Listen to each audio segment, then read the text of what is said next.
What's up, everybody? It's your favorite show, Get a Bucket. I'm your host, Tré. I'm your host, Chris. My God, you did it. We ain't even, I ain't tell him to do nothing. I told him to move that damn UNC pellet. Give me that. No. Give it here. Come on. Let it go. He not let, you're fired. That's crazy. That's fine. That's trash. I never liked you. I really didn't. I'm going to say it right off jump. Everybody else good, though? Everybody else good, though?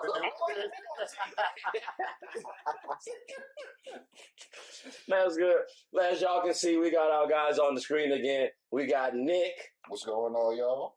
And Sir Talks a Lot. Devin, how you doing, baby? Everything good with you? Everything good? Oh, he's hurt. That's cool. I'm gonna let him get his payback when we talk about our teams a little bit later. But I had to start off the show a little energetic, a little strong. You know what I'm saying? Maybe a little slanderous, but it's to make the show a little more entertaining along the way. So, fellas, did y'all have anything y'all want to say before we start shop? Sip Stella. Okay, cool. We're gonna wait. Got you. You got anything you want to say before we? Let's just get into it, man. I'm excited what we're talking about today. That's a bet. All right. Well, look, let's go ahead and get on into it, shall we?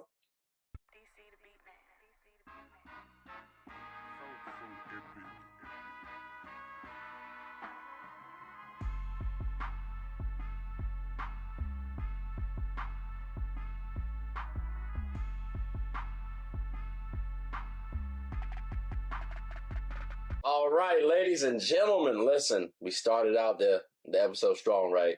So I think we got to continue it. Quarter one, we got here college teams. I know this is Get a Bucket, but we're going to talk about a little football, right?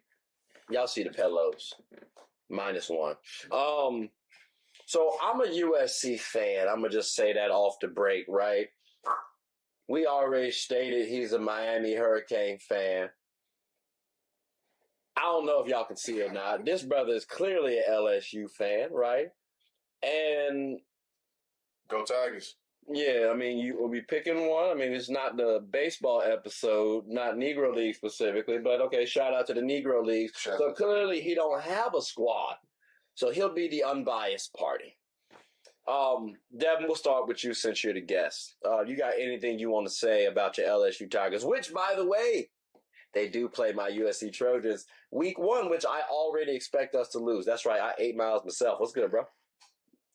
Well, you already took the words out of my mouth. I expect my team to win. You expect your team to lose. We'll see what happens come Sunday. I think we'll both be watching that game really closely to see how it all goes out, because I think both of our teams are very similar, and we both have quarterbacks that are in their first year taking over a program. 2 high-profile head coaches offensively who are also fixing their defenses. So it's really, really intriguing. We got similarities on both sides of the ball from a team standpoint. Outside of defense, because I know that's our glaring issue, right? What would you say is USC's biggest woe? If you look at I'll say from an offensive standpoint, with Lincoln Riley in the past, the thing that USC has going for him is that in his history, they've been historically known for putting up, on average, 40 points a game. But if you look at the games where they usually have trouble, it's when they don't have a good rushing team. So if LSU can stop the run, they'll get to have some fun. But is LSU going to stop the run? Because I believe they will. Okay, now do you say that just because it's USC and you don't really respect us, or you think y'all defense is that elite? I think the defense is that elite because Blake Baker is back as a defensive coordinator. I remember how he fixed Missouri's defense to be like top 30 out of like 130 in college football this past year. Okay. And he used to be on LSU's defensive staff from the year before before Brian Kelly got there. Yeah. And we got Corey Raymond back, who's the godfather of DBU. So I know that secondary is going to be ready. And we got Perky. Perky's now repping number 7. So you already know he that dog. And they're going to have him running all over the place.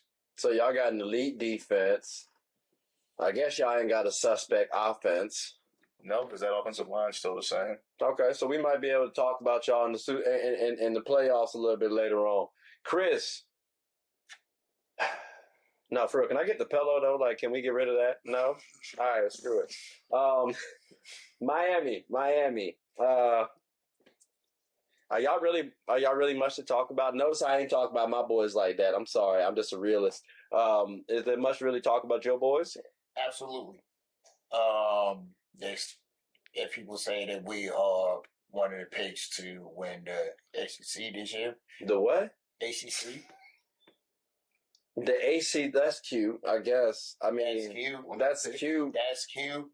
That's cute. Y'all gotta play against. Why? You get so aggressive, Cosby? Oh yeah. Why? Yeah. Oh no. It's jam time. Y'all gotta play against them on Sunday. So well. Exactly. We've already established that. I already said I'm going to lose. So your point really don't matter. You ain't had no faith. Wow. Well, I mean, he already texted me saying he's already starting 0-2 this weekend. So you ain't gonna have no faith, but no. I'm a realist. Just like how this brother, I looked at him and he started laughing after you said that your team is legit. Like it's one of the favorites. Of the ACC. How about contenders? Let's talk there. Like, can y'all get to the playoffs and make some noise? Playoffs, maybe. So y'all maybe can get to the playoffs? It only just depends on how we play at tomorrow. Well, in Gainesville. You mean week 1? Yes, week 1. All right. So if y'all win week 1, then you think y'all will be able to have some fun come at the end of the season. I pointed at you, so don't act like I'm stealing your shit. Absolutely. Week 1 is literally going to tell us how our season is going to be. It's either they want to have a good season or we want to have a mid-season. All right. So if y'all win week 1, y'all have some fun. But if you lose, then y'all some poop. We ain't poop. Pooh is wild. We ain't poop. I mean, you trying. All right, that's cool. We trying to live out here. I mean, it. Like I said, okay. Let's ask this. Do we need to talk about Miami, fellas, at all? I have a question about Miami, actually. It's like legitimately. Forget the playoffs. Is Miami a legit contender to get to the ACC championship? Well, he just said yeah, and I'm not trying to add that by. I said honestly. Hold on, you just said that. Let's ask the only person who don't have a team answer the question. Okay, so from an outward perspective, I believe that the ACC is going to be in a real revamp in terms of development. Yes. I think given the new slate of teams now in the ACC and given the standard of the season going forward, Miami's kind of just going to fall in this middle point, right?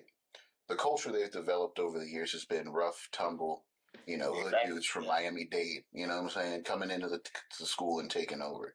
Now, Cam Ward doesn't play football like that, right? He was playing in the Pac-12.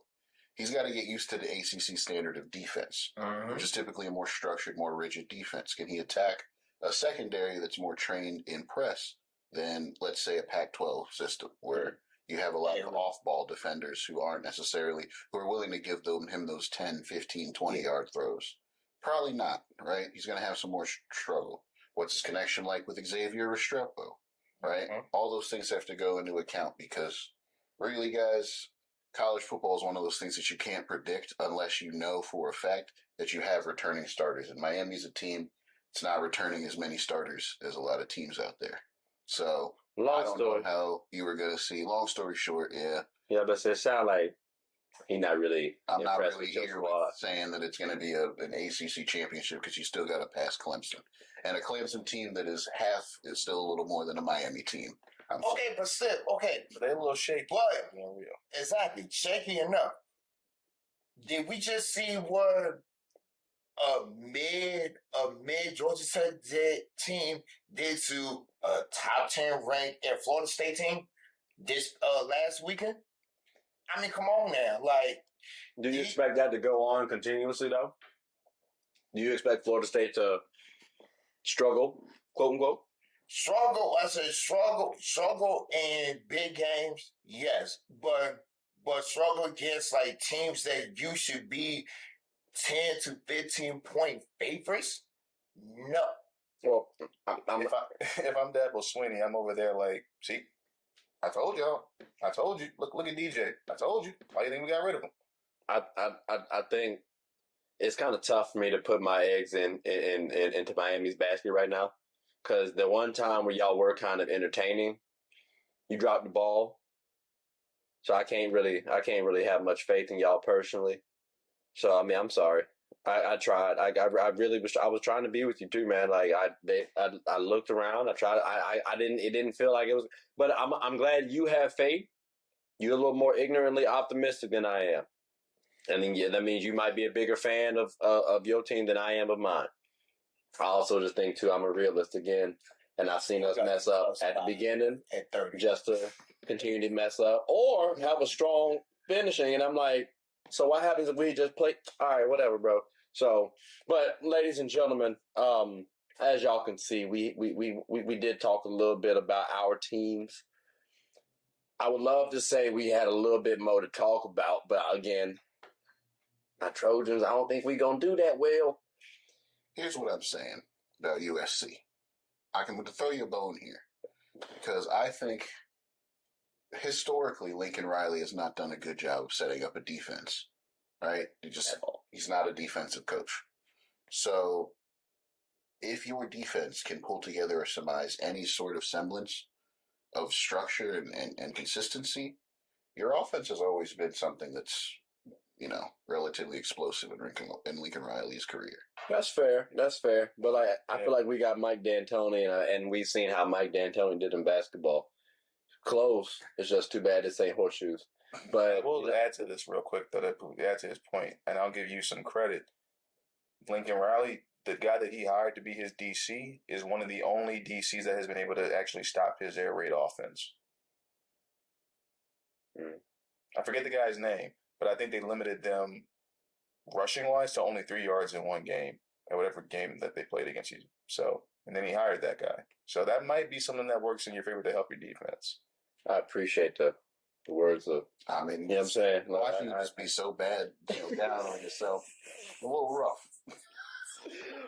Or I'm just trying to get good karma and not have no negative juju. You know what I'm saying? I don't want to say like what my boys do. I'm not saying we're gonna win the championship at all. I'm not, because that's you jinx it. You know what I'm saying? Yeah, you don't have Steve Sarkisian no more. We're not gonna talk about that. We don't have to. But ladies and gentlemen, what we're gonna do is take a quick little hiatus, pay some bills, come right back, talk some more sports, possibly football. So hope y'all enjoy it, and we'll be right back. Hair Talk.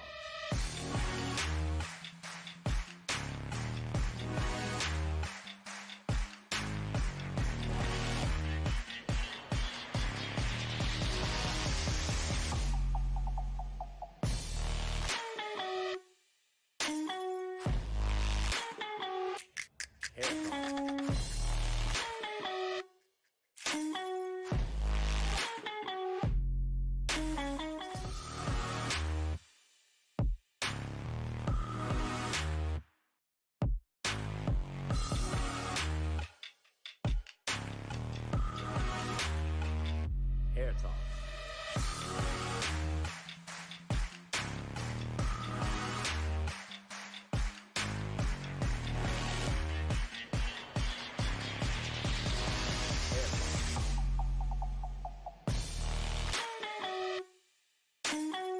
All right, ladies and gentlemen, we are back. Listen, for starters, shout out DT, right? Y'all peep the jersey.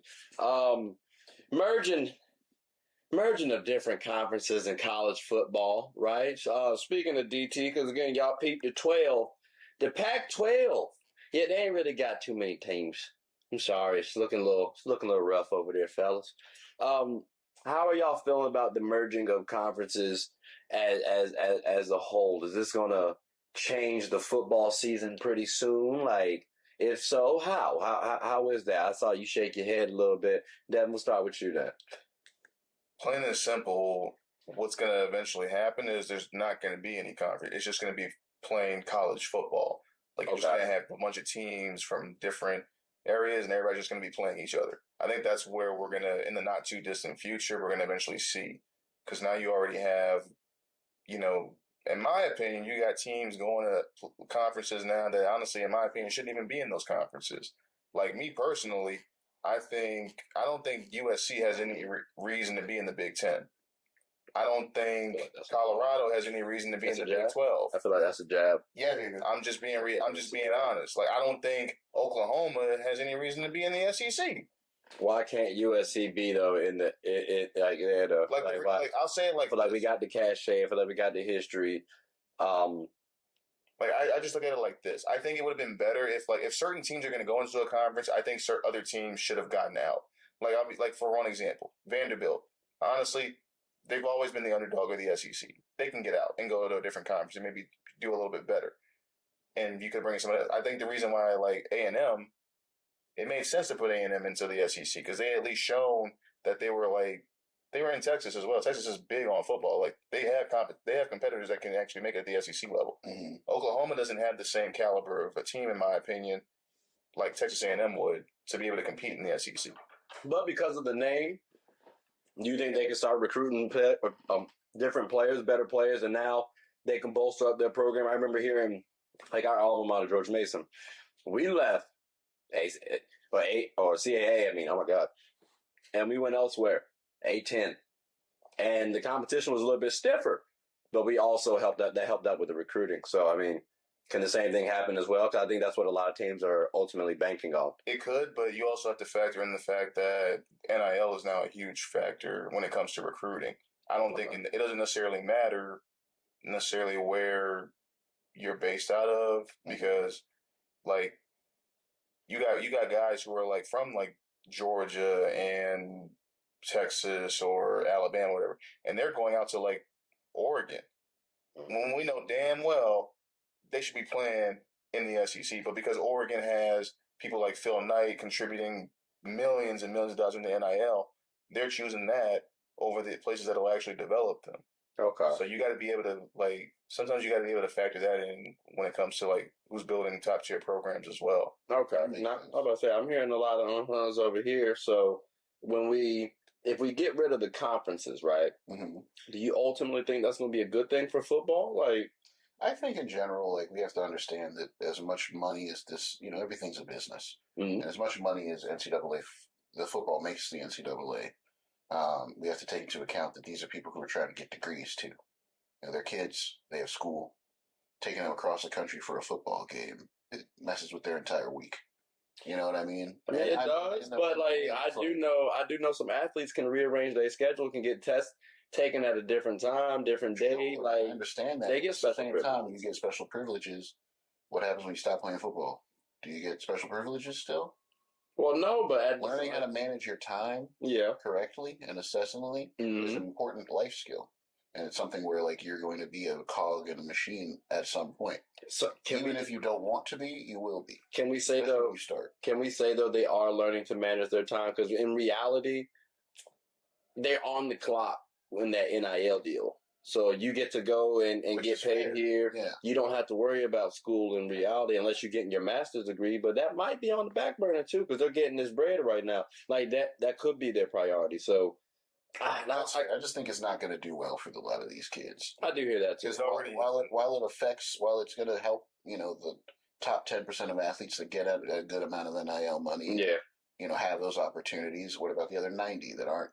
And that goes back to my point. The other issue that I have with the NIL is two things. One, I feel like it hurts players' development, and two, I think it causes.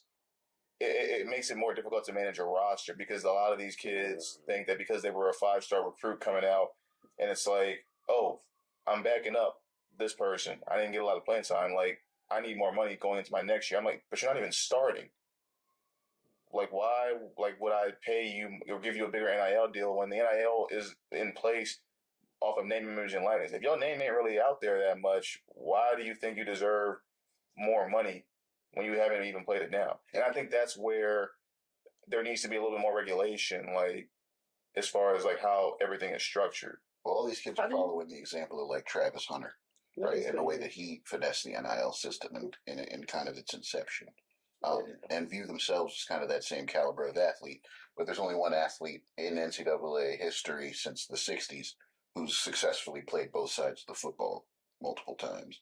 So Yeah. What are the odds you're going to be that guy, kids? I'm sorry. But also, he's in a good situation because who's his coach? Yeah. Deion Sanders. Mm-hmm. That's true, too. The last athlete. Could we say in the he would be NFL. doing the same thing if he was at a different university? Probably not. Probably not. No, they would make him specialize at corner for sure. Exactly. And Well, piggyback on what you said about in Colorado, this is their second time around in the Big 12. Mm-hmm. So this time, like, no, this is their first year in the Big 12. no. This is second term of coming back into the Big 12. Oh, okay. Yeah, because at first, like, they dealt with, like, the power running game and shit like that. Mm-hmm. Now, they in the brand new Big 12 where, like, you can, like, throw the ball down the field. Mm-hmm. Okay. Yeah, So how would the shifting of conferences focus and or impact a team like Colorado? You got prime time, right? Like, how would that negatively impact them, for example?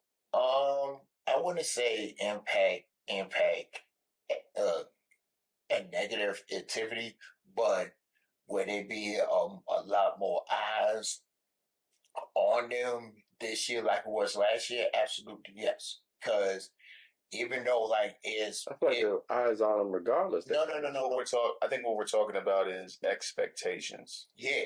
Like, do they have like expectations to like? Don't they don't.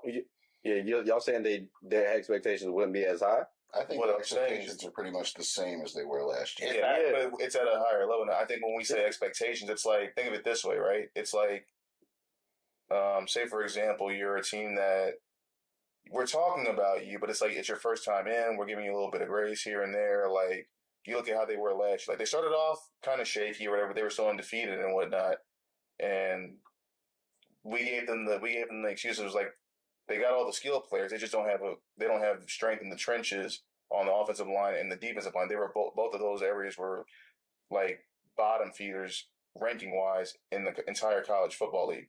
They had the offseason to try to improve those things. Mm-hmm. But then now it's like, okay, we just saw you play an FCS team, not even an FBS team, an FCS team in North Dakota State a couple of days ago.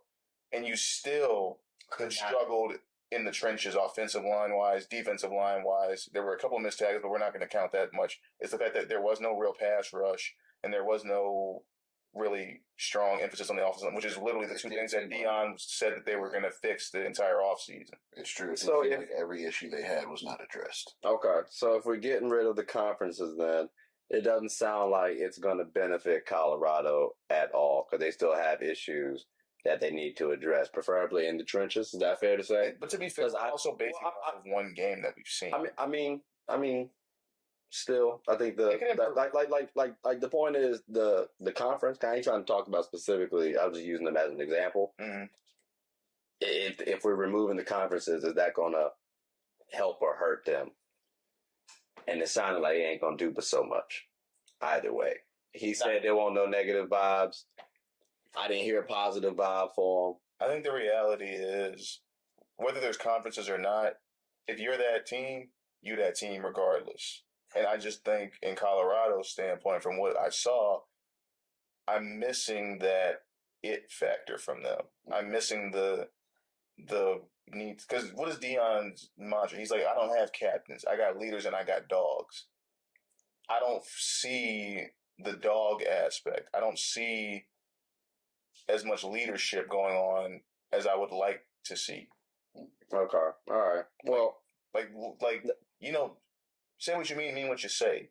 If that's how you want to lead your program, I got to see that. But I don't feel that energy. I don't feel like Coach Clay used to say, the 3 E's: energy, emotion, enthusiasm amongst my leaders and my dogs. I don't feel that from that team. I don't see it. Okay. All right.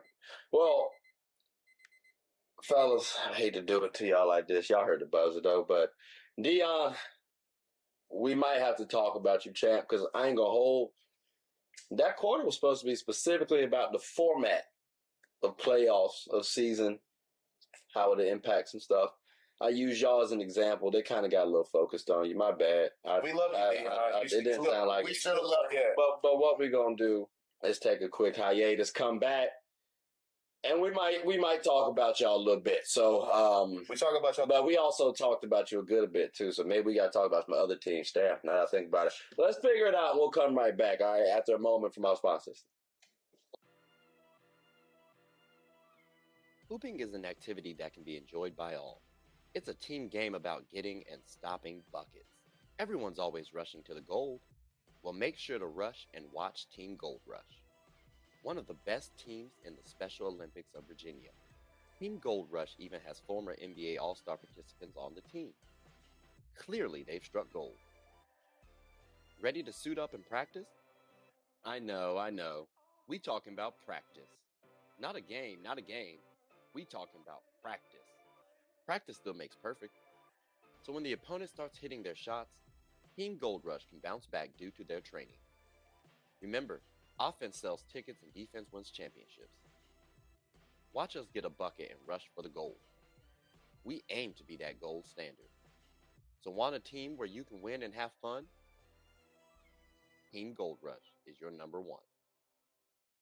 All right, ladies and gentlemen, we are back. Listen, college football. Unfortunately, I ain't the biggest fan of it. You know what I'm saying? My team, I don't want to talk about it. But the season focus, though, there's a couple of teams that we can focus on. I'm going to just get right down to it, fellas. We're going to go around the room. Georgia, are they a clear-cut favorite to win it all? Yes. Okay, so yes, you say No. no, and you say Yes. yes. Okay, we got two yeses and no. Georgia, they love you. Alabama without Saban, can they get to the playoffs? Yes. Yes. Okay. Maybe. Not y'all. Yeah, he not. Well, y'all see the jersey. All right. Texas, is this a resurgent year? Can they make some noise and get to the playoffs again? Get to that. I think that they'll top have the four same spot? level of success they had this past year. Okay. All right. Absolutely. Okay. Cool. Yes. That's a yeah. All right. You're kind of generous with these yeses. All right. That's a bet. I appreciate it. All right. Every question has been pretty straightforward. That's a bet. That's a bet. So then this one might get a little tricky. Do you have a non-power 5 team that can make the playoffs, make a little noise, make some shake? I would say no, No? because this year they lost a lot of people in the athletes. Okay. Okay. All right. That's a bet. That's a bet. I don't know nobody. He don't know nobody. That's tough. You all right? So these non-power 5s is looking a little Y'all treacherous. rattling off JMU, Tulane. Like, I don't know. Shots fired. Bang bang. Hey, I like Tulane, but I no. almost thought you had a JMU jersey on, Chris. What's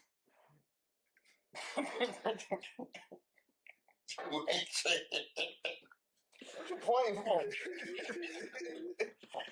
Do you feel like is there a non-power 5 team to make the playoffs? I mean, this was your question. I mean, besides at Boise State, absolutely not. So Boise State. Yes. Okay, that's Okay, cool. so there we go. All right, Boise that's State. the answer. That's the answer. Do y'all agree with that? Disagree with that? Y'all said I no. would say But Boise State's always been a strong program. And we've All right. cracked that top 25.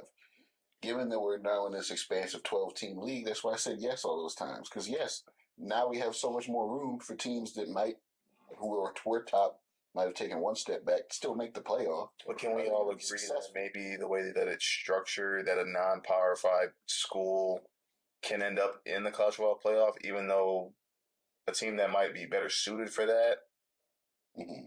That's why I think, if we're going to do it, I thought it was going to be like, whoever's in the top 12 ranking-wise ends up in the college football playoff. But that's not exactly how it's structured. And it's going to be that way for this season and next season until they go back to the drawing board and think, how are we going to restructure it this time? well, you gotta have. There's always going to be that one team that you're like a Boise State or somebody that's like, we all know that they're going to get kicked out in the first round. Like, why are they even in it? Well, I think that's a problem. Because, I mean, if you're ranked at a certain level, there goes into things that make up that ranking. Those rankings are drawn every Tuesday for a reason by a committee of people who have the expertise to run strength of schedule versus area of competition versus strength of your team, right? And they do take into account, as we saw with Florida State last year, significant injuries, things like that. Yeah, that's what But I was they going do to argue. mess up Like, too, though. Is it fair? They do mess up they too, do though. mess Shout up. out TCU. No disrespect. I mean, look, and I get you there, but I think that at the same time, until they come up with a way to give full transparency to that ranking, Yeah. it's going to be unfair anyway, because we've seen it in the past, as you just said, that the ranking in itself is not necessarily equal. Yeah. Right. So to say like a non-Power 5 school team could make the playoff and it be unfair, I don't think that necessarily counts, because remember UCF's team that looked like studs and they were undefeated, didn't even get any consideration. People were laughing them out of the gym, but they went on to go to college football to a bowl game and dominate a Power 5 football team. That's fair. They play against Auburn in the Chick-fil-A Peace Bowl. Mm-hmm. And that was before. Yep. They literally dominate. And that was before people were sitting out of this scene. Well, I mean, I think it was a while ago. I think too, though. Chris Griffin with the little hand. Yeah, everybody take advantage of a little situation. Like, remember Notre Dame, right? They didn't used to not play nobody, and they used to get ranked pretty daggone high. But that also used to hurt them too come selection time too as well sometimes. So, now y'all mentioned that 12-team format for the playoffs, and y'all been kind of generous, fellas. Colorado get that same generosity? What, to make the playoffs? Yes, sir. When? This season. Look, they know how to fight. They know how to win. Y'all saw what they did in week 1. Like, come on now. Like, the way you just... They can't get no love from nobody? Unless they win. Do you believe? Unless they can win the damn Big 12 on us right now. Absolutely not. Are you really pulling the Dion? Do you believe now? Do you believe? Do you believe they'll make the playoffs? I believe very much that they. I can give them a moment. Win. I wouldn't even say 5 games. 5 games? Here's the reality, too. Season again? Damn. Here's the reality, too. 12. Colorado. They can't win. Here's the reality, also. We just saw them play.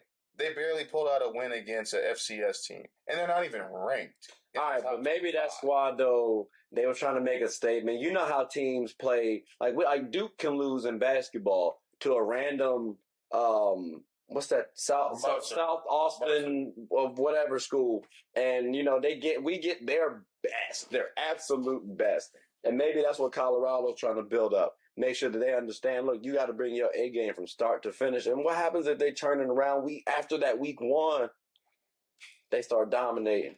Just saying, like that maybe that can work. That can happen, but y'all don't have faith as we've seen, I don't have faith in that conclusion. I mean, given the complete lack of, any sort of dog, as you were saying before, out of that offensive line, out of that defensive line, get their pass rusher on vital downs, on safeties, just giving away long plays. And we just saw a game right before we started this. We were watching Oklahoma play Temple. Oklahoma, they're ranked, sure, and they're starting a freshman 5-star recruit at quarterback, and they're dominating them 37-0 going into the third quarter. Meanwhile, Colorado, it's like you got it's not like this is the first time Shedeur Sanders is taking a snap in the Power 5. It's not. This isn't Shiloh Sanders' first time playing. This isn't Travis Hunter's first time going on. So are we saying that Shedeur is not of the same level as that Oklahoma quarterback? No, that's not what you're saying. The purpose of me saying that was the fact that it's you can already see they're playing.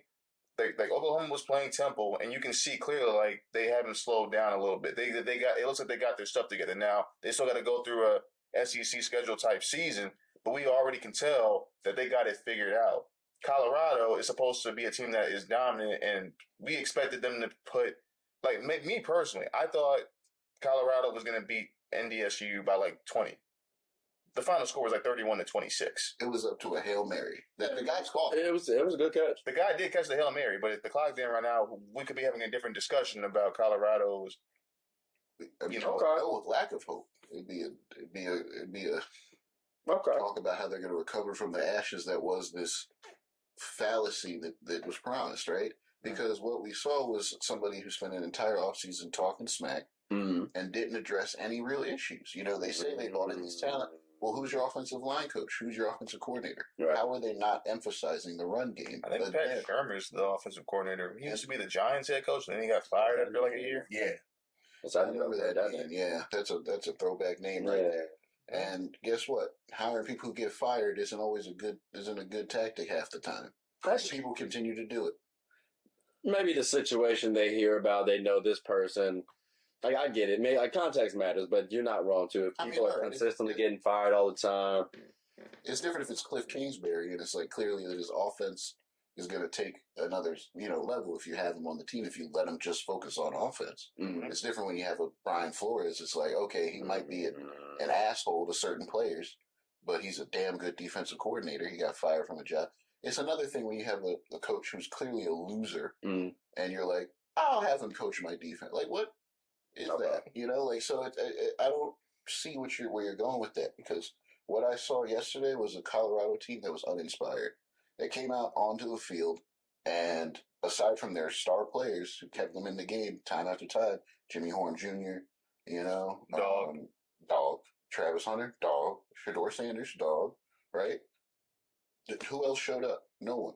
All those recruits, all those transfers, arm tackling. Would you say it's almost like they were just excited to, like... I'm going to say, is it game one jitters? Like, that's some jitters. I thought that was a standard that was set, and that they were allowed to play like that. I know damn well there's a lot of coaches that wouldn't have put up with that.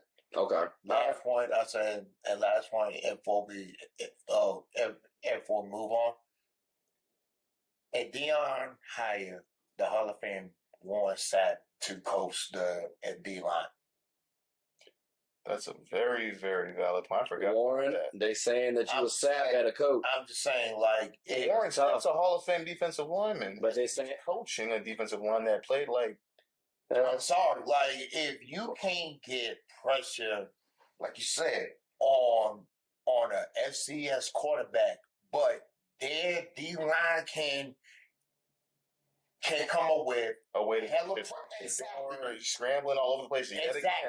Exactly. But that's yet again because the offensive line clearly hadn't been addressed. Again, pad level. I watched those kids let players go by and then just stand there and watch, not going back, not trying to recover.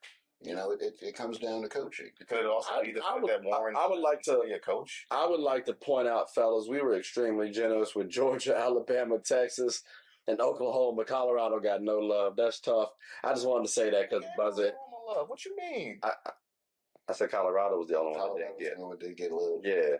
Hey, love you, that don't sound like it. It don't sound like it. Deion at the end, it is what it is. What it is. It is what it is. We are taking a break. Y'all heard the buzzer. It is what it is. Like, when we come back, so you gotta keep people on schedule. You know how he's trying to get us when we come back, we'll talk a little bit more sports. But this has been a couple of segments where we've heard Deion slander. But we'll be back at the moment. Sports is one of the few things that genuinely connects us together. Whether with coworkers, friends, family, we all love the entertainment. Well, here on Get a Bucket, my goal is to talk about sports and its cultural impact. The WNBA, for example. The WNBA is loads of entertainment. From the new rookies battling, displaying their skill sets, and preparing to take the league by storm, to the Titans and the MVPs of the league clashing for battles we'll always remember. From imagining the soon-to-be possibilities, to admiring and treasuring the finales. Get a Bucket is a platform where other sports analysts, hoopers, coaches, and fans of the show come and talk about the WNBA, both negatives and positives. So if you haven't, take a quick peek. At the very least, you'll have a good time. Remember, sports is one of the few things that genuinely connects us together. So please, tune in and stay connected. All right, ladies and gentlemen, we are back. Listen. Championship focus for college. We're going to get straight right into it, right? Y'all, anybody got a contender, like a top favorite contender? Like, y'all going on FanDuel and put y'all hard-earned money on these boys. Which ones are going to be? Come on now. I need a team. Anybody got a team? Texas and Steve Sarkisian. Texas? I actually second that. Texas. Ooh, okay. They made it to the top 4 last season. And they're returning most of their starters and have new starters from. The only thing that they lost that may be a little bit of a setback is Bo Davis is now LSU's defensive line coach. Mm-hmm. Okay, he wanted to get his LSU plug in. That's all it was. Okay, I see it. I mean, Chris, I get 2 Texases. Can I get a different answer? Or you gonna be with the crowd? I'm picking Georgia. Georgia. All right, you got Georgia on your mind. Carson Beck overrated, but that's not mine. You think that song was overrated? Carson. Wow, I said Carson Beck. that's Quarterback of crazy. Georgia. I said the quarterback of Georgia is overrated. Oh, okay. Ain't nothing about no song. What you talking about? Said the author of the Georgia's on. I said Carson Beck, the quarterback of Georgia, is So overrated. okay, that's fair. Damn, Carson. You just out here disrespecting disabled people. That's crazy. The fuck? No. That's crazy. Yo, we gonna edit that out, y'all. No, we're not. All right, so we got Texas, Georgia, and Texas. I'm just keeping it stacked because y'all might be wondering. I'm moderating right now. I ain't got the answer. So why y'all? You are upset. Woosah. But all right, so Get the hell off me. So if Georgia and Texas meet up in the championship game, Which one? I'm talking about for all the marbles. So the national championship, because they're going to possibly meet They in don't the need an SEC SEC championship. Okay, that's fair. National And championship. National championship. Well, here's the Cam? dilemma. If they meet in the SEC championship, Oh, does that knock them out? that doesn't change the sphere of things. It might. I mean, they both should still make the tournament, though, wouldn't they? Oh yeah, I can see that. Possibly. I think it just depends on how far they knock them. If it's like if it's 1v3, and then they go. Well, here's the reality: they both have to play each other in the regular season. So What happens if Georgia wins? What happens if Georgia wins Mhm. the regular season matchup, and they're the SEC champs, right? And then Texas got to play more games because that first let's say Georgia's a bye. He has a great point, which is that they're actually playing in the regular season. Yeah, in the top 12. They'll meet again in the SEC championship. potential. I'm gonna say will they? Because that's why I said like let's say Georgia wins it all for the SEC. Mhm. They win the regular season championship. They don't necessarily have to play them, and they're the higher seed. Well, here's what we have to factor in, right? And this is where I'm coming from, right? Because we're also let's give people context. I'm looking at it from the standpoint of the only time that one of them will have a loss is when they play each other in that regular season. Yeah. Which means one person will finish the season 12 and the other one's going to be 11-1. And that's when Now the question is the team that's 11-1 in the SEC championship, they get the W, and now they're both sitting at 12-1. Now, how do we factor that in terms of like? Because see, okay, I get that too. But when I would even give the nod to the team that wins the SEC championship and loses in the regular season. that's fair. But what if it's a close regular season? I mean, championship game, but a dog walk in the regular season. That was still Like 35 points. That was still When it counts. Okay, that's fair. I said that was still it looked the same because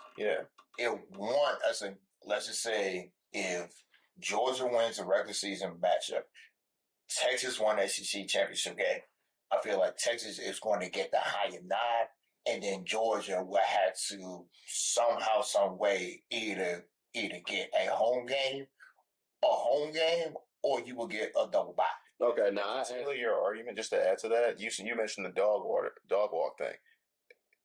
Even if they get dog walk, but they still end up in the SEC championship, that speaks volumes too. Well, I guess yes, but then the team that lost in the championship game, that was their only loss, and it was a close game. So it was a team that you lost to a team that you beat badly, and they had a chip on their shoulder. So like a redemption game, I expect the team that lost to win. So I might look at it from that perspective as well.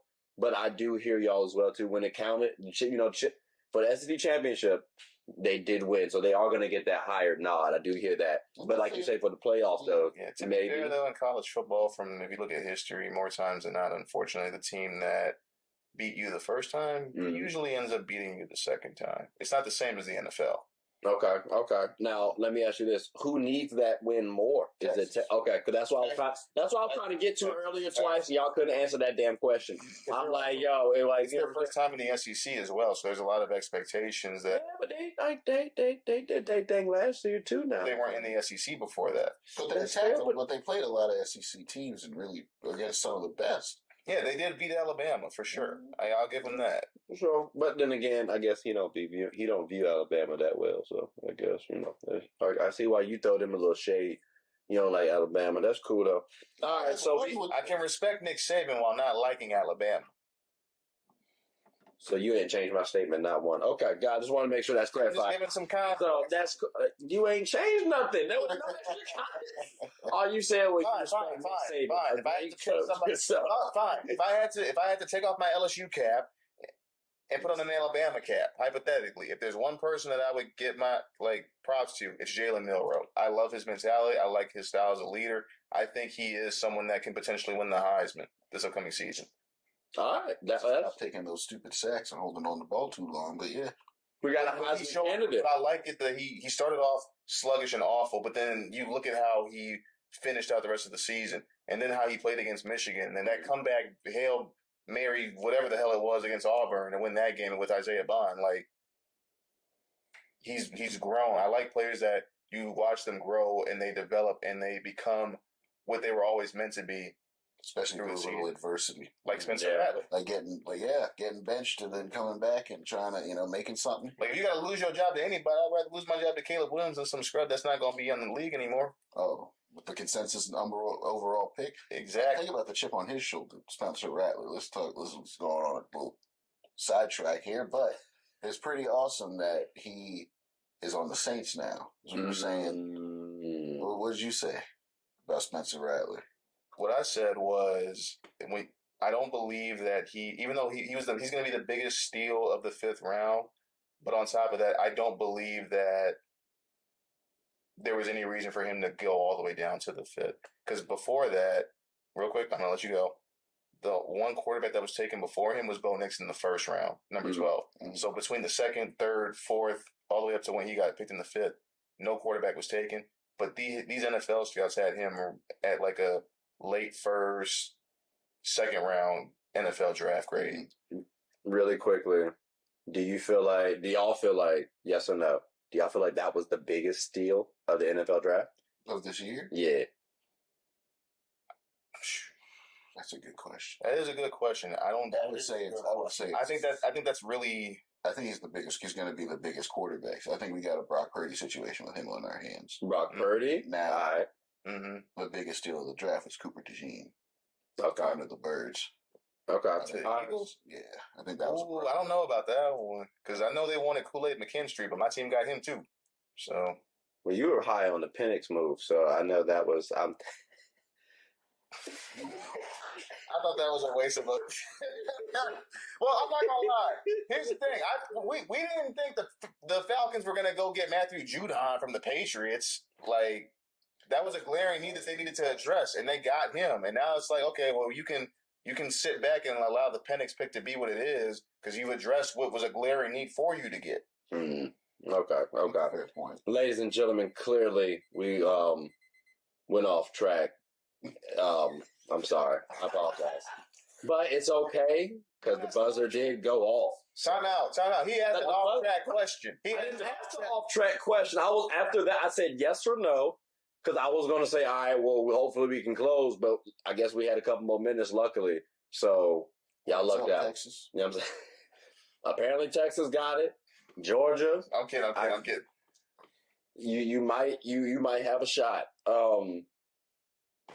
We'll see what shakes. But, fellas, did y'all have anything that you want to say before we close up shop? College football is going to be amazing this year. Facts. Because I just think we've reached this crux where the sport is finally something that everybody of all ages is interested in. Okay. And I say that to say that, for a long time, it's family thing. You know, you meet people who are real college football people, people who weren't. I think it's this crux where people are just more invested in general. So that'd be fun. Yeah. All right. And I'll even add to that, I think what makes it even more special and unique going into this season is we now get to actually see a much wider range of teams compete and fight for that national championship. Because if we're being honest, you know, we can count maybe the last 5 to 8 years that the top four we could always predict. There was always the same 4 teams. There was the Georgias, the Alabamas, the Clemson temporarily before the NIL came in the mix. And Ohio State. Yeah, Ohio State. Random. Thank you. Well, random four sometimes. Random four. Rotate. You can throw Michigan in there for like the last couple of years, but not long enough as those 4. Not as now we have an opportunity where we can actually see more diversity amongst the teams. Where it's like, okay, now we're not going to have a Florida State situation last year. They may still have a potential opportunity to get in. Yeah. So I think that there's a lot to be desired, and I think it gives back more attention to those bowl games.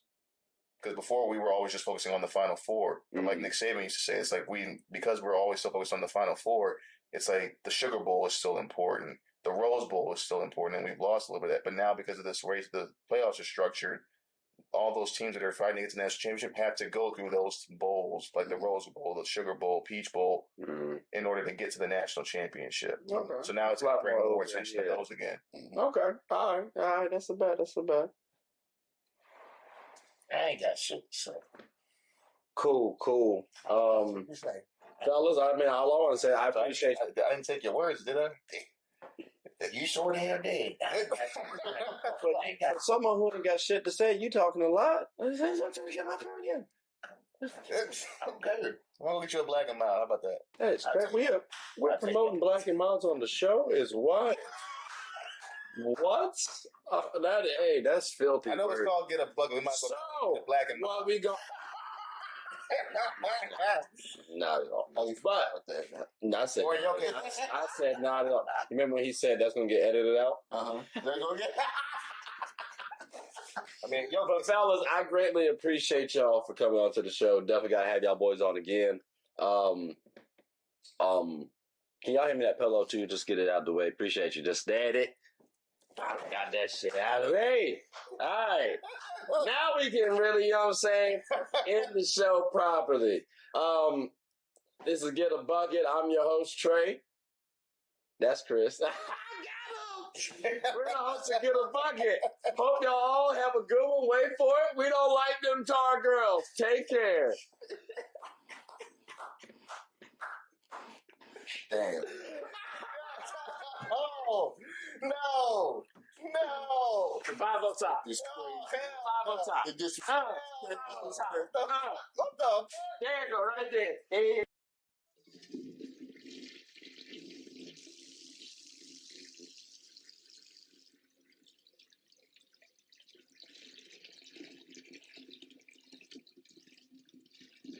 Oh, I did not know you guys were still here. As you can see, we're at the back end of the show. No pun intended, but look, hope you all enjoyed it. And before you go, please subscribe to the YouTube channel, follow the IG account, share the content to anybody who's anybody. And most importantly, leave your thoughts and comments below. But I got to go back and play Buddy in 2K, so let me unmute him real quick. Excuse me. Hey, boss, I'm back. Nah, you